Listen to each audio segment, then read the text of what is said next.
안녕하세요. 김재준 강사입니다. 지금부터 하는 주제는 아마 행정학 공부하시면서 많이 보셨던 주제일 거예요. 일단 정책 문제 구조화라고 이렇게 제가 제목을 잡았죠. 물음표죠, 물음표. 대체 정책 문제 구조화가 뭘까? 제가 그래서 네이버에 저도 검색을 좀 해봤어요. 해보니까 수험생들 질문이 많아요. 그리고 또 답변도 많이 달려 있더라고요. 그런데 그 답변도 잘못된 답변도 많이 있더라고요. 그래서 오늘 제가 정책 문제의 구조화에 대해서 정확하게 알려드릴게요. 자, 정책 문제의 구조화는 2017년 지방직 9급에서도 이 정책 문제의 구조화에 대한 설명이 나왔었고요. 그리고 2014년에서 정책 문제의 구조화 기법 이 내용이 나왔죠. 그래서 행정학의 시험에 난이도를 올리는 아주 골치 아픈 내용 중에 하나예요. 그러면 정책 문제의 구조화가 대체 어디서 언급되는 건지 좀 찾아볼게요. 자, 이분이 바로 윌리엄 던이라는 피츠버그대 교수님이에요. 이분이 쓴 책이 Public Policy Analysis죠. 그러니까 정책 분석론 이렇게 되죠. 이분 책이 대체 왜 9급 시험에 그것도 출제를 많이 했냐?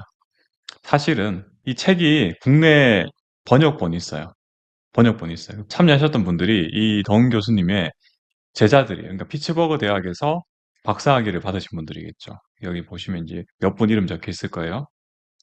자, 그래서 이분들이 아마 출제에 의견을 들어갔거나 아니면 이 번역본을 다른 학교에서 강의할 때 사용했던 교재가 아닌가라고 합리적인 의심이 돼요. 왜냐하면 내용이 굉장히 구급시험 행정학에서 출제하기에는 많이 좀 지엽적이고 심도 있는 내용들이기 때문에 제가 이렇게 의심을 하는 거고, 그러면 이 책에서 말하는 이 정책 문제의 구조화가 어떤 의미인지 제가 하나하나 좀 살펴볼게요. 자, 정책 문제의 구조화란 실질적이고 공식적인 문제가 원래의 문제하고 대체 얼마나 잘 일치하는지 그게 핵심이에요. 제가 가령 이제 예를 들어서 설명해 드린 게 훨씬 쉬울 텐데 대기 오염이라는 이제 문제가 있어요. 근데 실제 문제 사항을 보니까 제가 임의로 적은 거예요. 화력 발전소가 한 50% 문제고 자동차가 50% 문제고 고등어 구이는 0%야. 실제로는 이 고등어 구이가 대기 오염에 미친 영향 없고요. 자, 그런데 그럼에도 불구하고 고등어 구이가 문제라고 공식적으로 문제를 채택해 버렸어요. 그러면 이 고등어 구이가 문제니까 해결책이 뭐가 나오겠어요? 고등어 구이 판매 금지가 나오는 거죠. 즉 잘못된 정책 문제를 풀어버린 거죠. 자, 그 다른 예시 하나 더 들어볼게요. 낮은 행정학 점수가 문제야. 그런데 실제 상황을 보면 내가 공부 시간이 부족한 게 50%고 집중력이 부족한 게 실제로 50%고 부족한 수험 교재는 0%예요. 즉 수험 교재 자체는 부족하지가 않아요. 그럼에도 불구하고 내가 점수가 안 나오는 게 수험 교재가 문제인가? 그러면은 얘를 공식적인 문제로 채택을 한다면 수험 교재 교체라는 솔루션이 나오겠죠.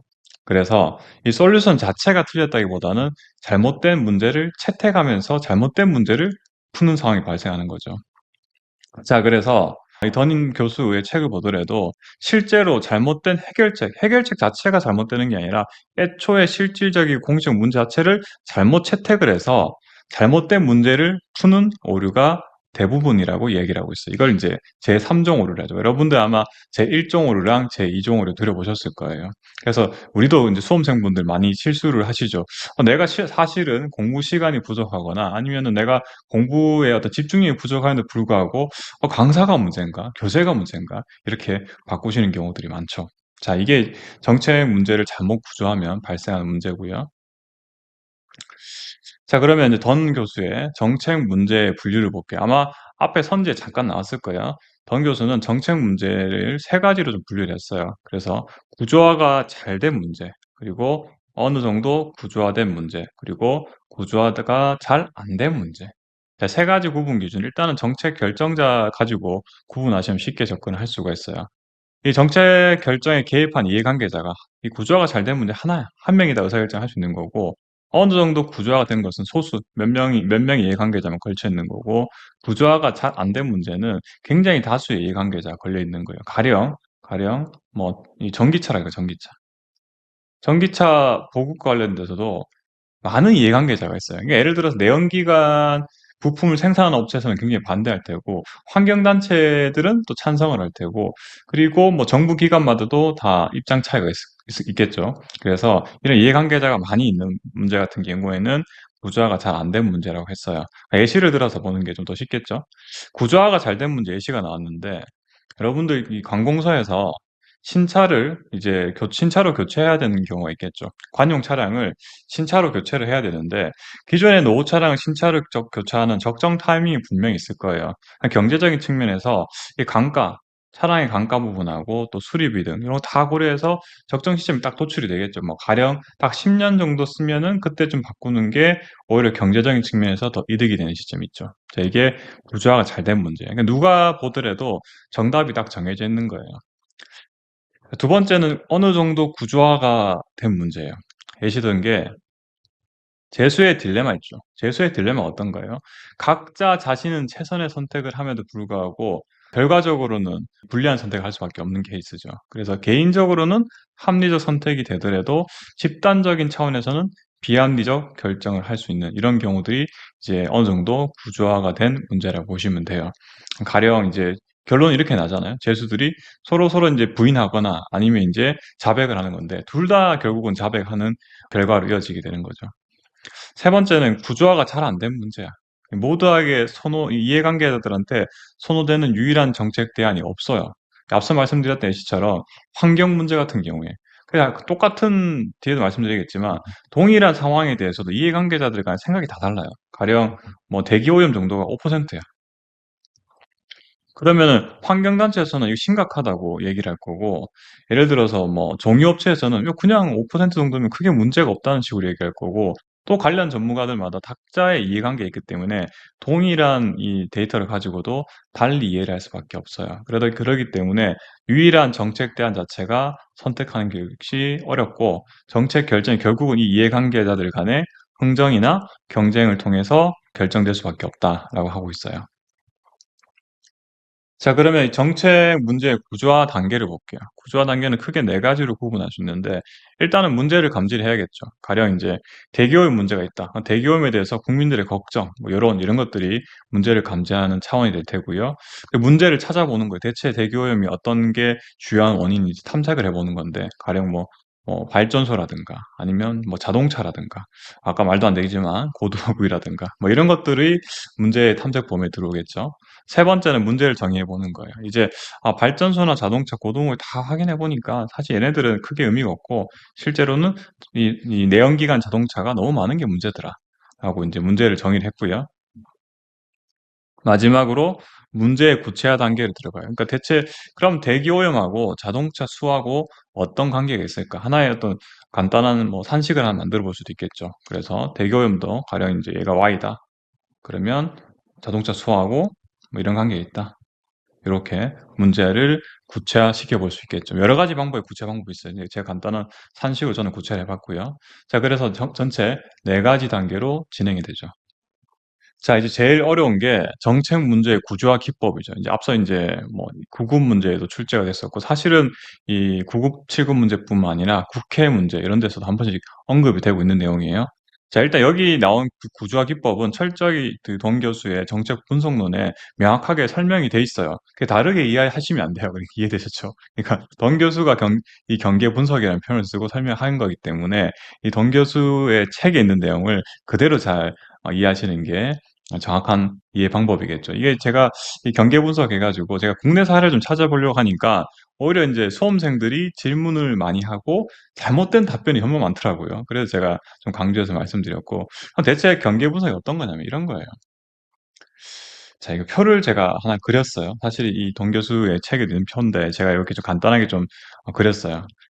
가로축에는 뭐가 있냐면 이해관계자가 있어요. 이해관계자. 그리고 세로축에는 누적 빈도가 있죠. 누적 빈도. 이런 거예요. 가령 앞서 이제 그 대기오염 있죠. 대기오염. 대기오염이라는 어떤 이슈를 가지고 여러 이해관계자들이 있겠죠. 뭐 아까 정유업체도 있을 테고요. 그리고 뭐 환경단체도 있을 테고 정부 관료들도 있을 테고 뭐 국회의원도 있을 테고 여러 이해관계자들이 있어요. 일단은 첫 번째는 이해관계자 한 명을 찾아보는 거예요. 가령 기사 내용을 보고 환경단체 관련자한테 연락을 해보는 거예요. 연락을. 환경단체 관련자, 이해관계자한테 연락을 하면은 대교원 관련돼서 환경단체에 있는 사람은 분명히 이 이슈랑 관련된 관련 공무원들이라든가 아니면 자기랑 입장이 반대되는 정유업체 관계자라든가 아니면 정치인이라든가 다 서로서로 이제 커넥션이 다 있을 거란 말이에요. 이 이슈 관련돼서 또 동떨어진 사람이 있는 게 아니라 서로서로 다 커넥션이 있다고 가정을 하는 거예요. 그래서 포화 표변 추출하는데 간단해요.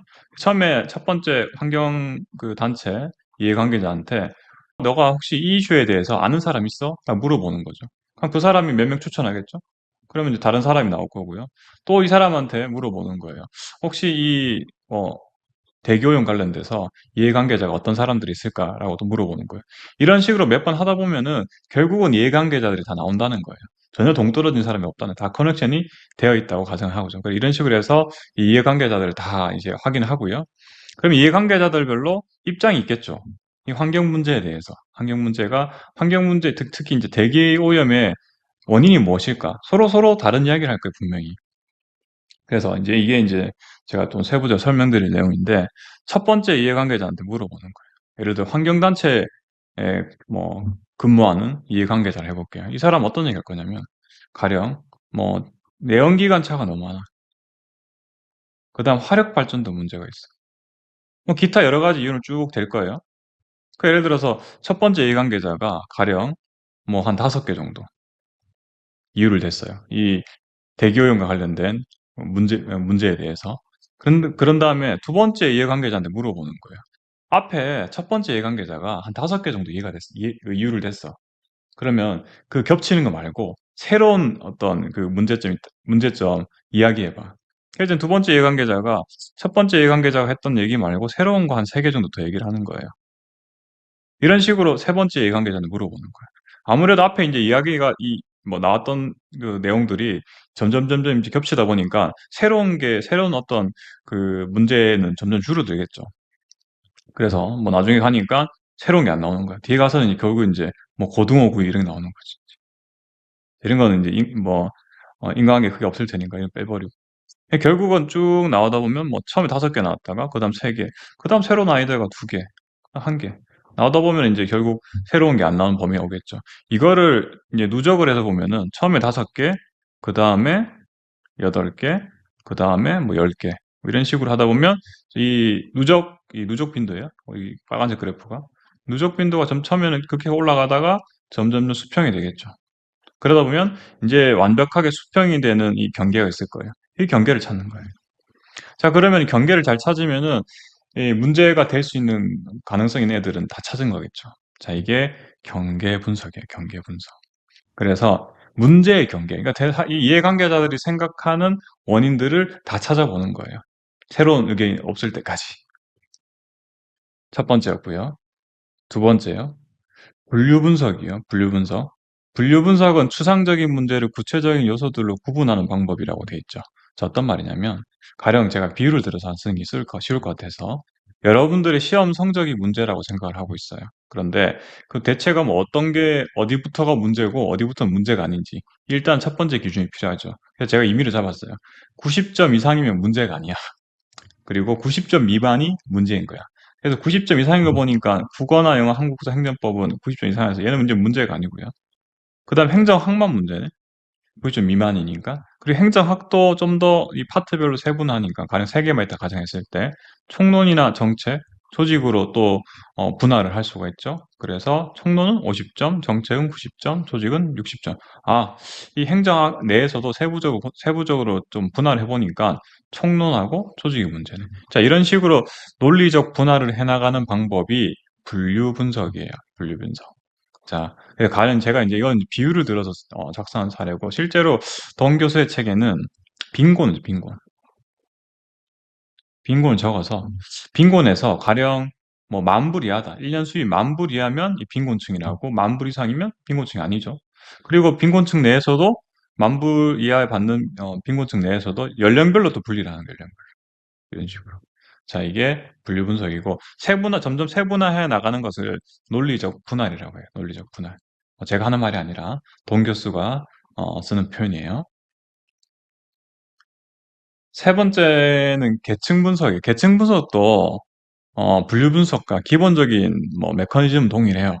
그래서 논리적 분할이라는 메커니즘은 동일한데, 근데 여기 조금 다른 게 있어요. 어떤 게 있냐면 가능성 있는 원인부터 해서 행동 가능한 원인으로 조금 더 세분화하고 있어요. 자, 예를 들어서 보는 게 역시나 쉽겠죠. 가령 이런 거예요. 대기오염에서 가능성 있는 원인은 어쨌든 간에 대기오염에 영향을 미칠 법한 모든 원인을 다 찾아보는 거예요. 고등어구이 될 수 있고요. 중국으로부터 황사도 될 수 있고요. 자동차 매연도 될 수가 있어요. 근데 그중에서 개연성 있는 이 원인 그중에서 그래서 실질적으로 상식적으로 봤을 때 뭐 인과관계 크게 없는 건 빼버리는 거예요. 그래서 고등어구이는 빼버렸어. 그래서 개연성 있는 원인은 중국 황사랑 자동차 매연이에요. 근데 그중에서 제가 또 행동 가능한 원인으로만 또 줄여놨죠. 그러니까 중국 황사 같은 경우는 실질적으로 정책 결정자가 어떻게 할 수 있는 부분이 아니잖아요. 중국에 뭐 전투기 보내서 폭격할 수도 없잖아요. 중국 공장에 사막을 어떻게 뭐 비를 뿌리게 할 수도 없잖아요. 이런 거 빼버리는 거예요. 그래서 자동차 매연 부분은 이 정책 결정자가 뭐 차량 오부제라든가 아니면 뭐 친환경차 보급 등을 통해서 해결을 할 수 있는 거죠. 그래서 이런 식으로 점점점 줄여나가는 거죠. 그래서 불확실한 원인부터 확실한 원인을 차례로 확인해 나가는 거죠. 제가 다른 에세를 하나 가져왔어요. 낮은 행정학 점수가 문제야. 그런데 가능한 원인이 여러 가지 있겠죠. 환율 상승, 그 출제 유형 변경, 공부 시간 부족 세 가지 잡았어요. 환율 상승 제가 임용은 적은 건데 예를 들어서 뭐 환율 상승이 너무 걱정돼서 행정학 공부에 뭐 내가 너무 신경이 쓰여서 행정학 공부를 제대로 못했다. 물론 말도 안 되죠. 세 가지로 했고 그래서 개연성 있는 원인은 제가 환율 상승을 빼버렸어요. 출제 유형이 변경된 부분하고 공부 시간이 부족한 거 두 가지로 이제 뭐 개연성 있는 원인을 잡았는데 그런데 출제 유형이 인사학신체에 출제하잖아요. 출제 유형이 인사학신체에 바뀌었는데 그건 내가 어떻게 조정할 수 있는 게 아니잖아요. 그래서 공부 시간 부족만 행동 가능 원인이죠. 공부 시간 부족이면 내가 공부 시간을 확보할 수 있는 방법들을 찾아보면 되잖아요. 근데 출제 유형이 바뀌었다고 내가 출제 유형을 다시 원래 기존대로 어떻게 할 수가 없죠. 실제로 던 교수의 교재에는 빈곤이라는 거잖아요. 빈곤의 가능성 있는 원인은 근로자가 일을 하기 싫어해. 뭐 이런 것도 있을 수 있고, 그다음에 뭐 엘리트들의 어떤 권력 구조, 사회 권력 구조, 그리고 실업 세 가지로 이제 가능성 있는 원인이 맞고 근무 거부는 뭐 불가능한 건 아닌데 사실은 개연성 별로 없잖아요. 빈곤 발생이. 단순히 이제 근로자가 근무 거부했다고 뭐 빈곤해지는 건 아닐 테니까 이게 빼버린 거죠. 그래서 사회 권력 구조랑 실업인데 사회 권력 구조는 그렇다고 정책 결정자가 조정할 수 있냐? 뭐 그렇지 못한다 봤어요. 그래서 실업이 이 빈곤의 원인이다. 이렇게 행동 가능한 원인이다. 이렇게 구분한 거예요. 자, 이해가 되시죠? 그래서 논리적 분할하는데 가능성 있는 원인부터 해서 개연성 있는 원인 그리고 행동 가능한 원인을 세부적으로 하는 게 계층 분석이에요. 계층 분석. 네 번째는 시넥틱스 혹은 유추 분석이라고 출제됐어요. 유추 분석은 어떤 거냐? 유사한 문제에 대한 비교와 유추를 했죠. 이 예시 등이 가장 간단해요. 예를 들어서 현재 약물 중독 문제를 어떤 구조화하기 위해서 어떤 게 대체 문제를 봐야 될까 했을 때 과거에 전염병 통제를 해본 경험이 있는 거야. 그걸 가지고 현재 약물 중독 문제를 정의를 할 수 있다는 거죠. 이게 조금 더 비유를 들면 이런 거예요. 여러분들이 공무원 시험에서 내 점수를 잘 못 받고 있어. 이게 뭐가 문제야. 근데 내가 어디 부분이 문제일까를 이제 유출해 볼 때, 과거에 내가 수능 시험 때 점수가 잘 안 나왔어. 그때 생각해 보니까, 내가 집중력이 좀 부족했던 것 같아. 그 집중력이 문제여서 내가 그걸 해결하니까 수능 시험에서 성공을 했어. 그러면 공무원 시험 문제도 같은 시험이니까 아마 내 집중력 부족이 문제가 아닐까. 그래서 이게 과거 유사한 문제하고 비교를 해본 거죠. 자, 마지막이에요. 가정 분석이에요, 가정 분석. 자, 이 가정 분석은 사실은 이 통합을 하는 건데, 창의적인 통합이랬는데, 이 결론 여기 적혀 있어요. 같은 자료를 두고도 대립되는 해석의 문제를 했어요. 이 대립되는 해석을 얼만큼 잘 통합을 하는지가 핵심이에요. 사실 이 부분은 앞서 말씀드린 내용이랑 조금 관련이 있어요. 가령 대기 오염도가 5%, 현재 같은 자료죠. 그러니까 모든 사람들이, 이해관계자들이 현재 우리나라 대기 오염도는 5%라는 자료를 같이 보고 있어요. 그래서 이해관계자들 다 찾아봤어요. 그래서 뭐 고등어 판매업체, 아까 제가 고등어구이 말씀드렸죠. 우스갯소리로. 자동차 제조기업도 이 이해관계 될 수 있고요. 또 환경단체, 그리고 뭐 발전소도 될 거고요. 그리고 뭐 공무원들, 그래서 환경부나 국토교통부의 공무원들도 다 이런 자료를 보고 있어요. 이해관계 다 찾아봤고요. 대기오염 관련해서. 두 번째는 이 이해관계자들이 누가 좀 더 우선순위가 돼야 될까? 누가 중요한 이해관계자일까? 분명히 차이가 있겠죠. 이해관계자들에서, 사이에서도. 세 번째는 이 가정 표출 단계예요. 가정 표출 단계. 그래서 이해관계자들이 서로 이해관계자들이 이런 생각을 하는 거예요. 현재 대기오염도가 5%인데, 뭐 어떤 게 궁극적인 원인일까? 그게 어떤 게 궁극적인 문제일까? 이거에 대해서 서로 생각이 다를 거란 말이에요. 가령 이런 거예요. 고등어 판매업자야. 고등어 판매업자는 고등어 구이가 대기오염의 원인이라고 할까요? 당연히 아니겠죠. 다른 게 원인이라고 주장을 할 거고요. 그 다음에 환경단체는 특히 이제 화석연료 사용하는 게 문제라고 또 주장을 할 테고, 그리고 그렇다면 이제 발전소 관계자 혹은 자동차 생산 기업에서는 우리가 뭐 자동차에 사용하는 화석연료가 문제다. 혹은 뭐 예를 들어 화력발전소다. 화력발전소에 사용하는 화석연료가 문제다라고 절대 얘기 안 하겠죠. 분명히 다른 얘기를 할 거예요. 아, 그거 지금 그 대기오염 되는 거는 중국 황사 때문에 그런 거예요. 자신들한테 불리한 걸 가정으로 삼지 않을 거란 말이에요. 그래서 이 중국 황사 등 이 각 이해관계자들마다 이 문제에 대한 어떤 가정이 다 다르다는 거죠. 자, 가정 도전 단계인데 이때는 이제 개연성 없는 거 빼버리는 거예요. 다 이해관계 봤을 때, 아, 저건 아니다. 이거 빼버리는 거예요. 고등어구 빼다 쳐볼게요. 이렇게. 그리고 가정을 짓게 하는 거예요. 이제 화석연료 사용이 이 대기오염의 원인이다. 중국의 황사가 대기오염의 원인이다. 몇 개가 나왔어요. 근데 최대한 많은 이해관계자들이 받아들일 만한 가정을 도출해야 돼요. 이 이해관계자들 간의 협의가 중요해요. 여기서는 실질적인 게 중요한 게 아니라 이해관계자들 간의 어떤 협의 과정이 중요한 거죠. 결국 어떻게 됐냐? 많은 사람들이 받아들인 게 화석연료 사용하는 게 결국은 문제더라. 그래서 이렇게 도출했고요. 마지막으로 가정종합 단계에서 문제에 대한 해결 방안을 도출하는 거죠. 자, 제가 오늘 간단하게 던 교수의 정책 분석론, 그리고 그 중에서 정책 문제의 구조화 기법에 대해서 말씀을 드렸어요. 그러니까 사실은 정책 문제라는 게 굉장히 클리어 보이지만 실제로 들어가면은 굉장히 불분명하단 말이에요. 그래서 그걸 구체화시키는 과정이 정책 문제의 구조화라고 보시면 돼요. 네, 감사합니다.